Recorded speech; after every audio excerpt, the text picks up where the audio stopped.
जय जोहार दोस्तों। आशा करता हूँ आप सभी बहुत अच्छे होंगे। मेरा नाम मनीष कुमार वर्मा है। कल फ्रिक्स ट्यूटोरियल्स में आपका बहुत बहुत स्वागत है। राज्य वन सेवा एसीएफ रेंजर के लिए हमने एक स्मार्ट कोर्स बनाया है। आप कल फ्रिक्स ट्यूटोरियल के वेबसाइट पर जाकर कोर्स हेतु जानकारी प्राप्त कर सकते हैं।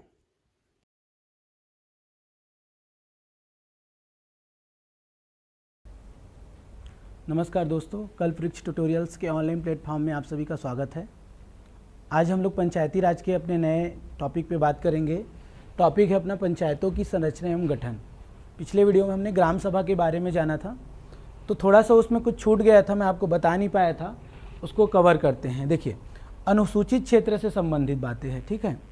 हम लोग ग्राम सभा का बैठक देखे थे तो अनुसूचित क्षेत्र वाला छूट गया था। अनुसूचित क्षेत्र में जब ग्राम सभा का बैठक होगा तो उसकी जो अध्यक्षता है अनुसूचित वर्ग का व्यक्ति ही करता है, ठीक है। जब ग्राम सभा का बैठक होगा अनुसूचित क्षेत्र में तो अध्यक्षता कौन करेगा? अनुसूचित वर्ग का ही व्यक्ति करेगा। और ध्यान ये रखिएगा, वो पंचायत का पदाधिकारी नहीं होगा। पदाधिकारी नहीं होगा मतलब वो पंच भी नहीं होना चाहिए, उसको सरपंच भी नहीं होना चाहिए, और ना ही क्या हो वो उप सरपंच। मतलब वहाँ की अध्यक्षता जो है ना तो पंच करता है, ना उप सरपंच, ना ही सरपंच। सामान्य व्यक्ति जो अनुसूचित वर्ग का है वही जो है अध्यक्षता करेगा। क्लियर है? और जो कि वो ग्राम सभा के सदस्यों में से ही होगा। कोरम या गणपूर्ति, अनुसूचित क्षेत्रों में कोरम या गणपूर्ति कुल सदस्यों का 1/3 होगा, जिसमें 1/3 महिला सदस्य होना अनिवार्य है। तो ये जो है हमारा पिछले वीडियो लेक्चर में छूट गया था, इसको मैं यहाँ पे आपको बता दिया।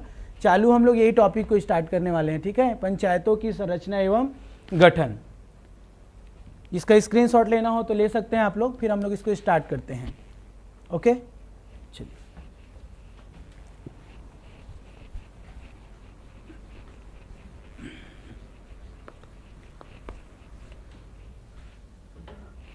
आइए देखते हैं। सबसे पहले हम लोग देख लेते हैं गठन। पंचायतों के गठन के बारे में जान लेते हैं, ठीक है। आप सभी जानते हैं छत्तीसगढ़ में त्रिस्तरीय पंचायती राज है। त्रिस्तरीय ग्राम स्तर पर क्या है? ग्राम पंचायत है। ग्राम स्तर पर ग्राम पंचायत। खंड स्तर पर अपने छत्तीसगढ़ में क्या है? जनपद पंचायत है, जनपद पंचायत। और जिला स्तर पर हमारे छत्तीसगढ़ में जो है जिला पंचायत है। ये तो सभी जानते हैं आप लोग, जिला पंचायत। तो ये अपन गठन के बारे में स्टार्ट कर रहे हैं, देख रहे हैं गठन क्या होता है, कैसे होता है, ठीक है। तो सबसे पहले हम बात करेंगे ग्राम पंचायत। तो ग्राम पंचायत का जो गठन होता है वो 1000 जनसंख्या पे होता है। मतलब 1000 जनसंख्या,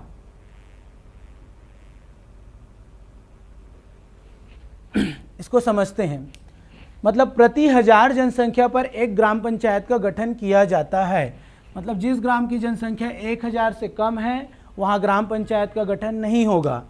इसीलिए हम देखते हैं हमारे छत्तीसगढ़ में कि कई ग्राम पंचायत 1 या 2 से अधिक गांवों से भी मिलकर बनती है। ऐसा क्यों? क्योंकि उसकी जनसंख्या 1000 नहीं रहती है।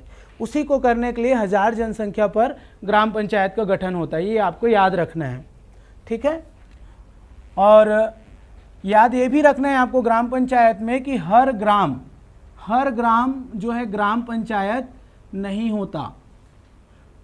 इससे तो आपको स्पष्ट हो ही रहा है कि हर ग्राम जो है ग्राम पंचायत नहीं होता है, लेकिन हर ग्राम में ग्राम सभा होता है या होगी।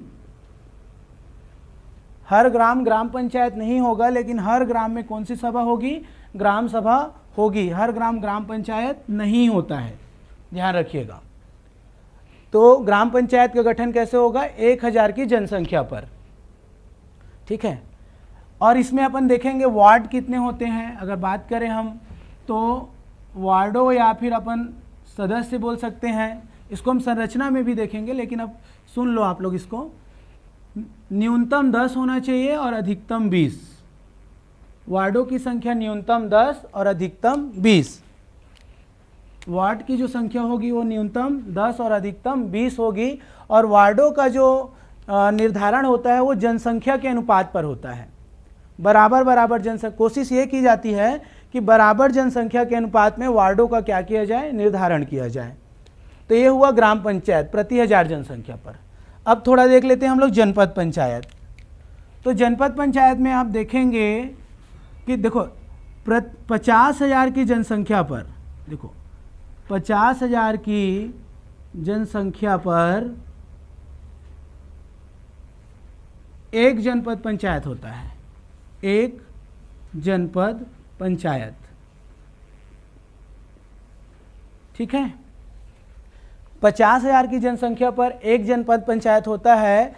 और आप देखेंगे जनपद पंचायत में, तो जनपद पंचायत में आपको निर्वाचन जो क्षेत्र होता है, निर्वाचन क्षेत्र, तो जो भी निर्वाचित सदस्य होगा जनपद पंचायत में, तो कम से कम निर्वाचन क्षेत्र की जनसंख्या कितनी होनी चाहिए, 5,000 कम से कम। कम से कम जो निर्वाचन क्षेत्र की जनसंख्या हो कितनी हो, 5,000 से कम नहीं होना चाहिए। 50,000 की जनसंख्या में एक जनपद पंचायत गठित की जाती है और निर्वाचन क्षेत्रों में जो संख्या होगा, जो निर्वाचित क्षेत्र के सदस्य रहेंगे, वो कम से कम 5,000 जनसंख्या का प्रतिनिधित्व तो करता ही हो। मतलब 5,000 से कम जनसंख्या पर निर्वाचन क्षेत्र जो है डिसाइड नहीं किया जाएगा, निर्धारित नहीं किया जाएगा जनपद पंचायत में, ठीक है। जनपद पंचायत की अगर बात किया जाए सदस्यों की, तो टोटल अगर देखा जाए वार्ड के हिसाब से या सदस्यों की मैं बात करूं, तो मिनिमम इसमें भी 10 है। सदस्य संख्या मिनिमम कितना है, 10, और अधिकतम इसमें 5 बढ़ा देना है, 25, ठीक है। जनपद पंचायत में न्यूनतम कितने सदस्य हो सकते हैं, 10, और अधिकतम कितने हो सकते हैं, 25। न 25 से ज़्यादा नहीं हो सकता, न 10 से कम, न 25 से ज़्यादा। 10 मिनिमम उसमें भी है, 10 मिनिमम जिला पंचायत में भी, अगर ध्यान से अपन पढ़ेंगे तो इसमें भी मिलेगा, ठीक है।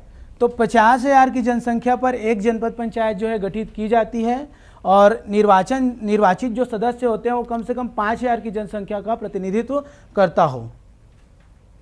क्लियर हो गया? कई लोग इसमें कंफ्यूज रहते हैं, 50,000 और 5,000 दोनों अलग चीजें हैं। आगे देखते हैं हम जिला पंचायत।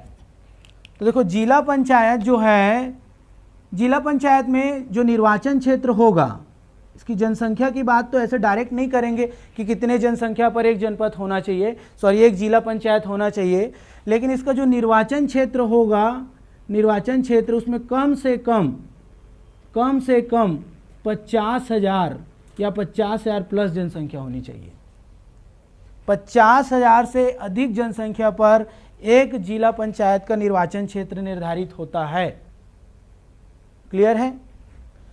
और यहाँ पे आप देखेंगे जो जिला पंचायत है, जिला पंचायत में अगर सदस्य संख्या की बात किया जाए तो निर्धारित सदस्य संख्या है यहाँ पास, इसमें भी न्यूनतम 10 है और अधिकतम कितना है, 35।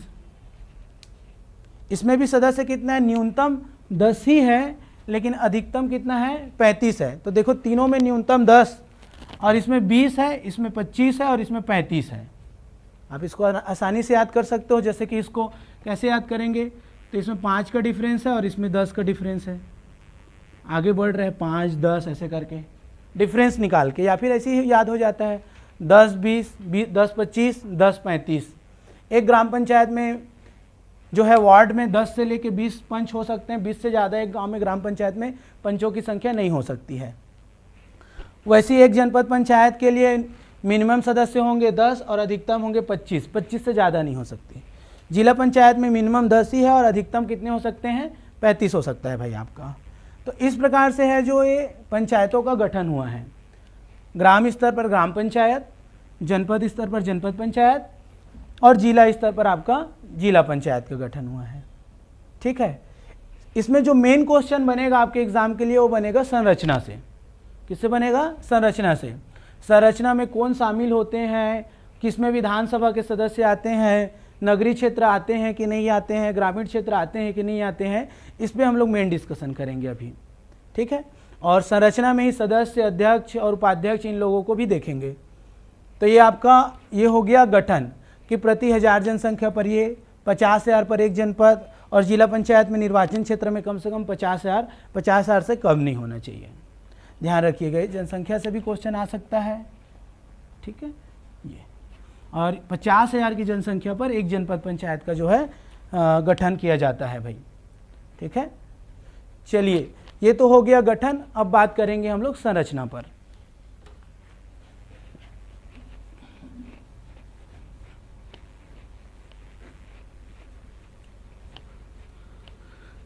एग्जाम में इससे संबंधित बहुत सारे क्वेश्चन आते हैं, धीरे धीरे हम लोग इसको पढ़ते जाएंगे। पूरा पंचायती राज कंप्लीट जब हो जाएगा तो सारे क्वेश्चन आपसे बनने लगेंगे। देखते हैं अब संरचना कैसे होता है अभी, तो यही से अपन ले लेते हैं संरचना। तो संरचना में हम एक बार इसको कैटेगराइज कर लेते हैं, 3 भागों में बांट लेते हैं। प्रारंभ में आपको मिलेगा ग्राम पंचायत, यानी ग्राम स्तर पर, ठीक है, बार बार ये आपको लिखना रहेगा। जनपद स्तर पर, खंड स्तर पर क्या मिलेगा, जनपद पंचायत, और जो है ये जिला पंचायत हो जाएगा भाई, ठीक है।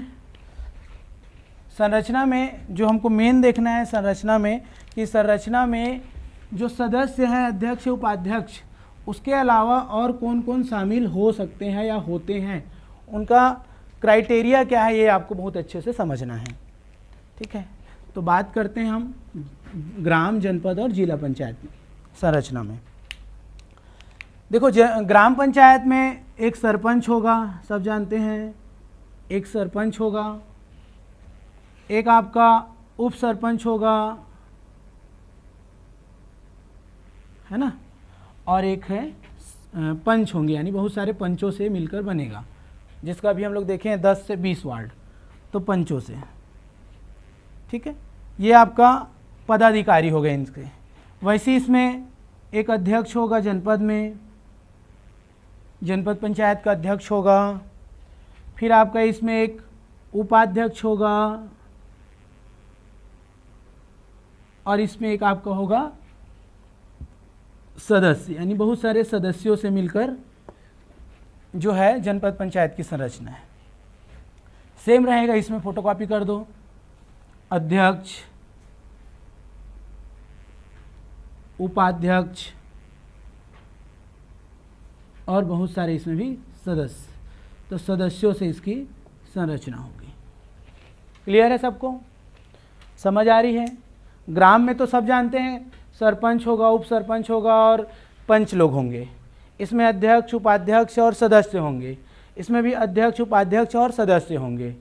इन सब से मिलकर इसकी संरचना होती है। ये पदाधिकारी कहलाते हैं, पंचायत के पदाधिकारी कहलाते हैं। सब क्या कहलाते हैं, पंचायत के पदाधिकारी। सरपंच का निर्वाचन जो होता है प्रत्यक्ष होता है।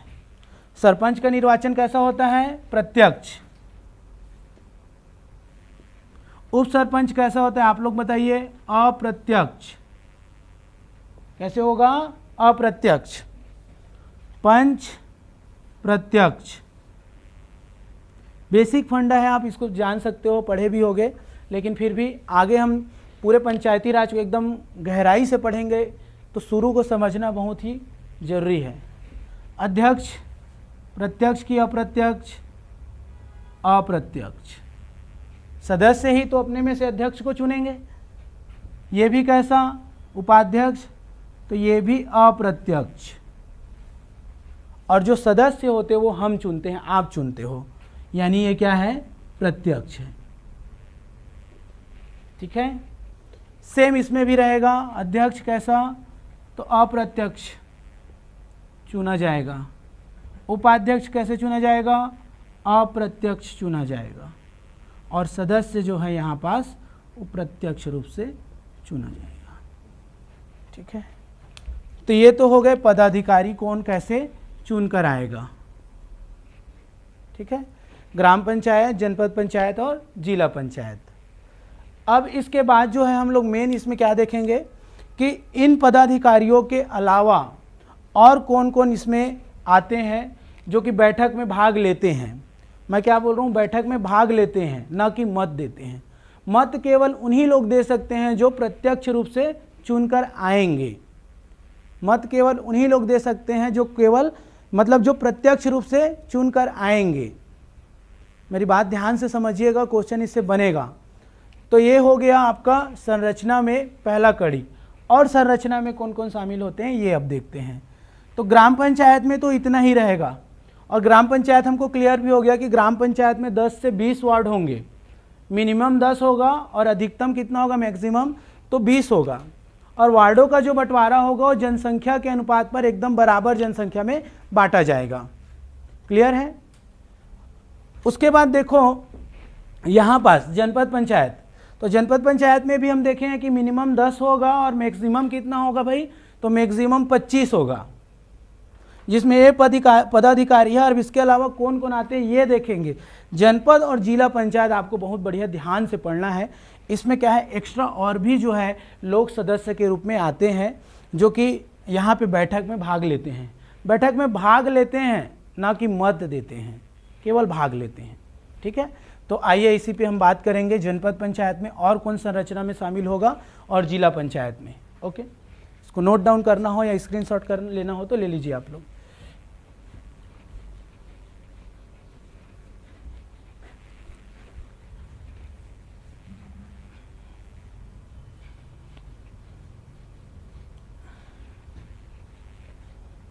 चलिए आगे बढ़ते हैं इसी में हम लोग।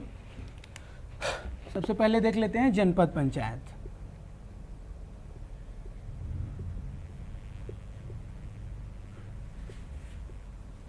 देखिए जनपद पंचायत में हमको 3 लोग मिल गए, 3 पदाधिकारी, एक अध्यक्ष, एक उपाध्यक्ष और आपके सदस्य लोग। अब इसमें और कौन आते हैं, तो संबंधित, ध्यान से सुनिएगा मैं क्या बोल रहा हूँ लाइन को।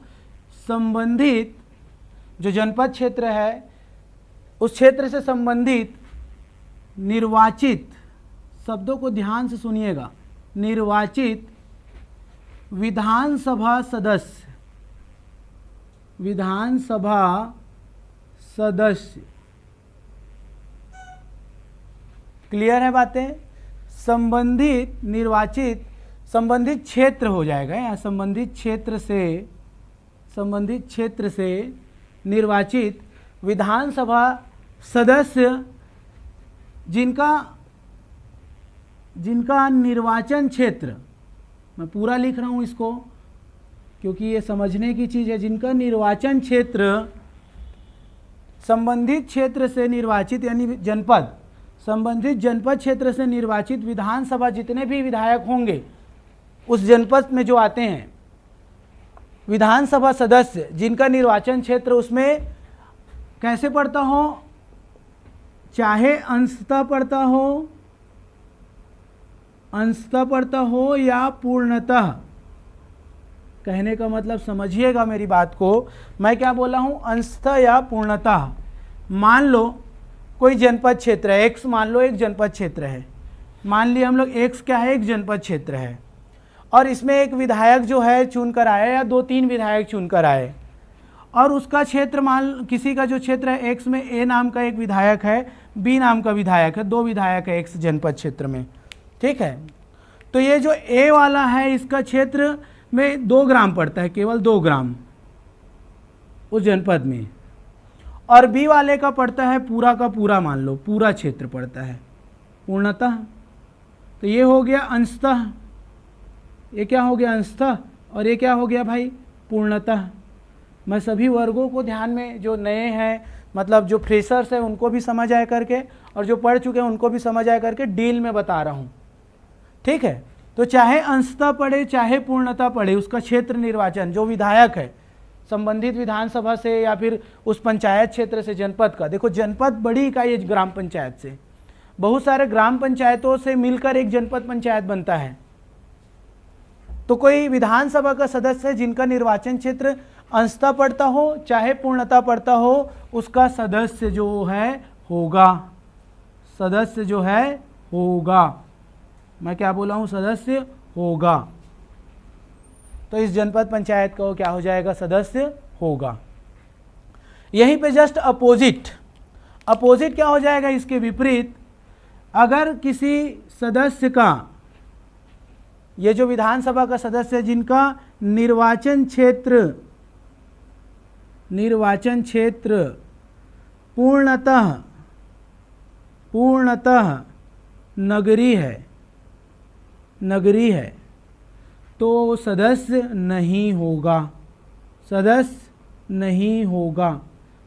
जो है नहीं होगा। अगर कोई विधानसभा का सदस्य है निर्वाचित और उसका क्षेत्र पूर्णतः नगरीय है तो वो जो का सदस्य नहीं होगा। एक बार और सुन लीजिए ध्यान से, कौन होगा और कौन नहीं होगा। तो निर्वाचित विधानसभा सदस्य जिनका निर्वाचन क्षेत्र या तो अंशतः पड़ता हो या पूर्णतः पड़ता हो उसका सदस्य वो होगा, और जिनका निर्वाचन क्षेत्र पूर्णतः नगरीय होता है या नगरीय रहेगा वो उसका सदस्य नहीं होगा। समझ आ गया आपको? तो ये जो जैसे अपना बिलासपुर ले लीजिए, बिलासपुर का कोई विधायक है तो बिलासपुर का जो विधायक है पूर्णतः नगरीय है भाई, तो इसका सदस्य नहीं होगा। एग्जाम्पल के तौर पर मैं आपको बता रहा हूं। आगे अपन देखते हैं और कौन हो सकते हैं इनके अलावा जनपद पंचायत में और कौन हो सकते हैं। तो देखो, जनपद के भीतर में ग्राम आता है। ग्राम पंचायत में जो प्रमुख होता है वो सरपंच होते हैं। तो सरपंच लोगों को भी इनका सदस्य बनाना चाहिए नहीं, बनते हैं। लेकिन एक जनपद पंचायत में तो बहुत सारे ग्राम पंचायत आते हैं, सभी को एक साथ बना पाना भी जो है संभव नहीं है। तो इसके लिए एक नियम जो है अपने छत्तीसगढ़ पंचायती राज अधिनियम में लागू किया गया है, जिसे चक्रानुक्रम बोला जाता है, लॉटरी वाला सिस्टम। ठीक है, संबंधित जनपद पंचायत में जितने भी ग्राम पंचायत आएंगे उसके जितने भी सरपंच रहेंगे उसके सदस्य होंगे, लेकिन एक ही बार में नहीं होंगे, ये पाली से एक बार बारी बारी में वो होते हैं। तो इसी के लिए जो भी ग्राम पंचायत आएंगे इस जनपद पंचायत क्षेत्र में, जो ग्राम पंचायत पढ़ते हैं, ये जो ग्राम पंचायत पढ़ेंगे, मान लो 20 ठो है तो 20 में 20 सरपंच होगा। तो जो जितने भी ग्राम पंचायत इसके अंदर में आएंगे उसके जो सरपंच रहेंगे, सरपंचों लिख देता हूं, ग्राम पंचायतों का जो सरपंच है उसका 1/5 या इसको अपन 20% भी लिख सकते हैं। ठीक है, जो भी जनपद पंचायत है उसमें जितने भी ये ग्राम पंचायत आएंगे उसके जो सरपंच रहेंगे उसका 1/5 यानी 20% सरपंचों को लॉटरी के माध्यम से चक्रानुक्रम में, किस क्रम में? चक्रानुक्रम में। ध्यान से सुनिएगा, मैं नीचे मिटा दे रहा हूं, आप इसको नोट डाउन करिएगा।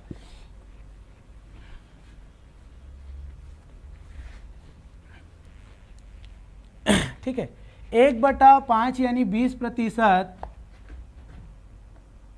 चक्रानुक्रम, और ये लॉट व्यवस्था, ये भी लॉट सिस्टम बोलते हैं, लॉट पद्धति भी बोल सकते हैं या चक्रानुक्रम बोल सकते हैं इसको। विहित प्राधिकारी या संबंधित अधिकारी या जो भी उस समय अधिकारी नियुक्त होंगे उनके द्वारा, तो प्राधिकारी द्वारा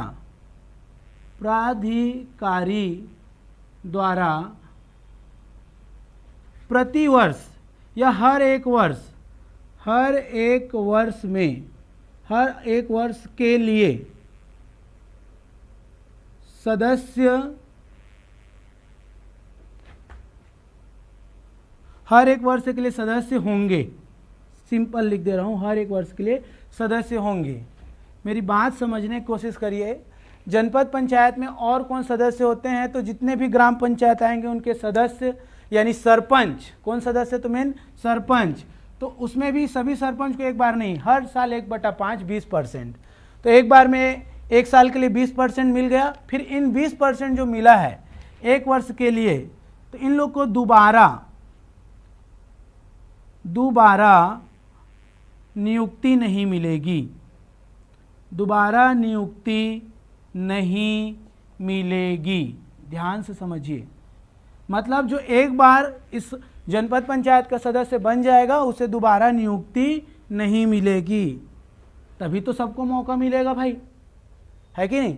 तो एक बार में 20%, 20 पंचे 100, 5 साल में सबको मौका मिल जाएगा, 100% हो जाएगा। तो जो एक बार में सदस्य बन जाएंगे उसको दोबारा जो है मौका नहीं मिलेगा, उसका नाम कट हो जाएगा। उसके बाद दूसरा व्यक्ति को मिलेगा 20%, फिर तीसरा, फिर चौथा, फिर पांचवा, ऐसे करके 20-20%, 20-20% करके आगे ये जो है 20-20% करके ये बढ़ते जाएगा और जिनका हो गया उनका नाम जो है कट होते जाएगा। समझ आया आपको? तो इन लोग जो है इसके सदस्य होंगे, लेकिन ये याद रखिएगा, चलो इतना ही काफ़ी है इसके लिए, ये आपको इतना ध्यान रखना है कौन कौन सदस्य होते हैं, कैसे कैसे संरचना होगा, ठीक है। बाकी की बातें मैं आगे बताऊंगा आपको। इसके बाद हम लोग देखते हैं आपका जिला पंचायत की संरचना। क्या देखेंगे? जिला पंचायत। क्लियर हो गया आपको? जिला पंचायत में थोड़ा सा जो है ज़्यादा लोग आ जाएंगे। और कैसे ज़्यादा लोग आ जाएंगे समझिएगा जो मैं बता रहा हूँ आपको। देखिए जिला पंचायत,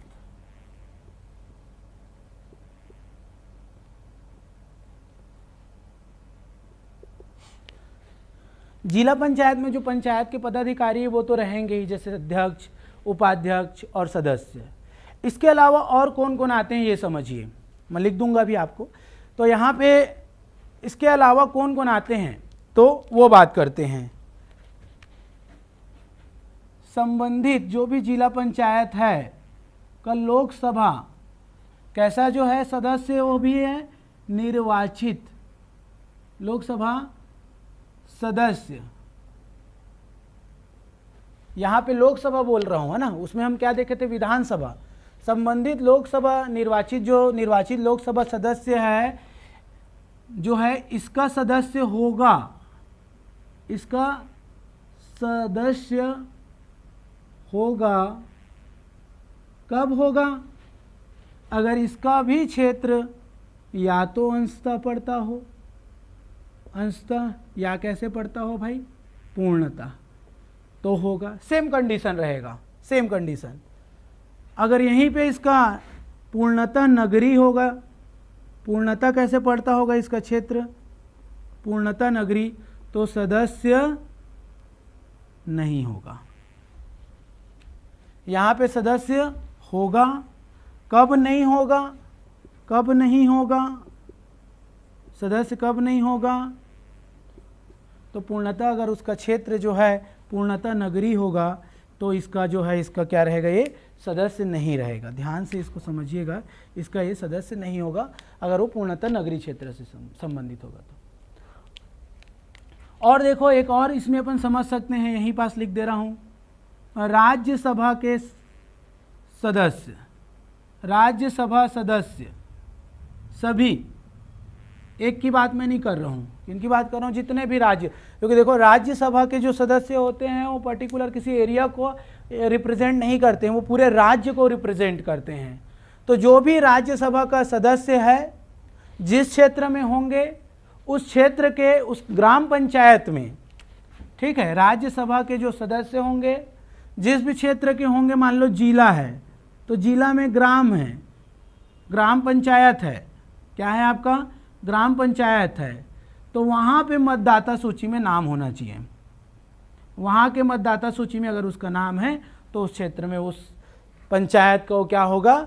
अगर मतदाता सूची में नाम है तो जो है उसका सदस्य होगा, सदस्य जो है वो होगा। बातें एकदम क्लियर है सबको? नहीं समझ आया? एक बार फिर से समझ लीजिए इसको।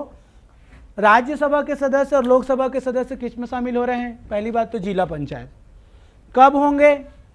जब उसका क्षेत्र उस संबंधित निर्वाचन क्षेत्र जो है जिला पंचायत का अंशतः या पूर्णतः पड़ता हो तो उसका क्या होगा? सदस्य होगा। लेकिन कब नहीं होगा? जब उसका पूरा निर्वाचन क्षेत्र जो है नगरी होगा। क्या होगा? नगरी, तो वो सदस्य जो है नहीं होगा। बेसिक कॉन्सेप्ट है, ठीक।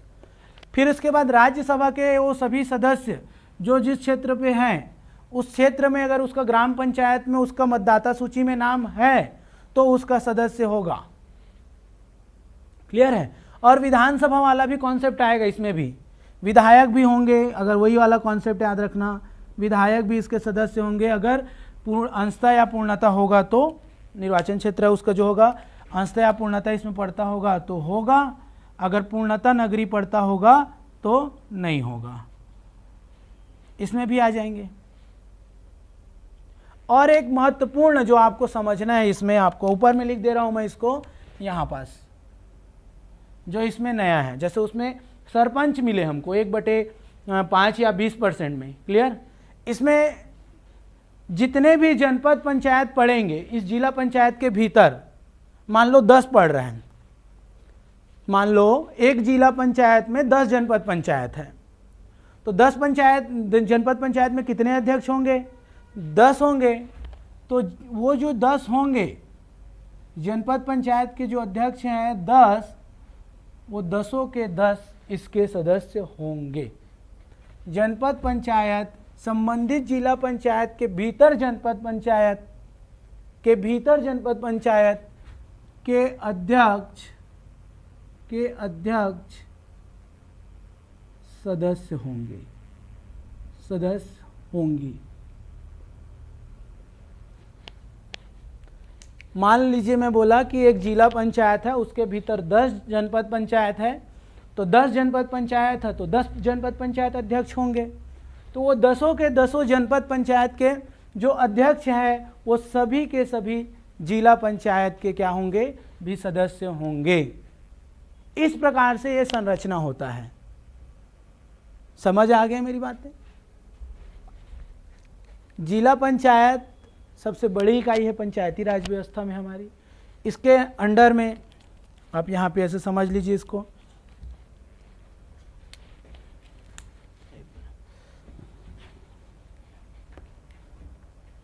ये जो है जिला पंचायत है, नीला कलर में है और ये जिला है, ऐसे याद रखना, ठीक है। उसके बाद इसके अंदर में जो आया उससे छोटी इकाई वो जनपद है, और इसके जो भीतर आएगा बहुत सारे ग्राम पंचायत, ये बहुत सारे जनपद, लेकिन मैं एक ग्राम पंचायत। समझ आया? तो इस प्रकार से जो है इसका सोपानिक क्रम है, हम बोल सकते हैं। ये आपका ग्राम पंचायत हो जाएगा, ये आपका जनपद पंचायत हो जाएगा, और ये जो है आपका जिला पंचायत। बहुत सारे ग्राम पंचायत मिलकर जनपद पंचायत बनेंगे और बहुत सारे जनपद पंचायत मिलकर जिला पंचायत बनेंगे। इस प्रकार से संरचना से क्वेश्चन आता है। संरचना अनुच्छेद नंबर कितने में आप जानते ही हो, 243 ग में संरचना है ना, और 243 ख में गठन है। इस प्रकार हमने आज देखा कि भाई जिला पंचायतों की संरचना और गठन कैसे किस प्रकार से होता है। इसके बाद के वीडियो में मैं आपको पंचायतों की शक्तियाँ, उनके करारोपण करने की शक्तियाँ, अधिकार क्षेत्र, कार्य क्या होते हैं, वित्त आयोग क्या है, राज्य वित्त आयोग, आरक्षण क्या है, कार्यकाल क्या है, इसके जस्ट बाद वाले वीडियो में देखेंगे। हम बारी बारी पहले पूरे अनुच्छेद को समझेंगे, फिर हम इसमें जितने भी आते हैं जैसे अविश्वास प्रस्ताव क्या है, निलंबन क्या है, पद से कैसे हटाया जाएगा, उसके बाद स्वयं त्याग पत्र होता है तो क्या होता है, कितनी बहुमत हमको चाहिए, इन सब चीज़ पे हम लोग देखेंगे, बात करेंगे। ठीक है, अभी के लिए इतना ही रखेंगे आज। और अभी तक अगर आप लोग हम लोग के चैनल को सब्सक्राइब नहीं किए होंगे तो ज़रूर सब्सक्राइब करिए और ज़्यादा से ज़्यादा शेयर भी करिए। Thank you.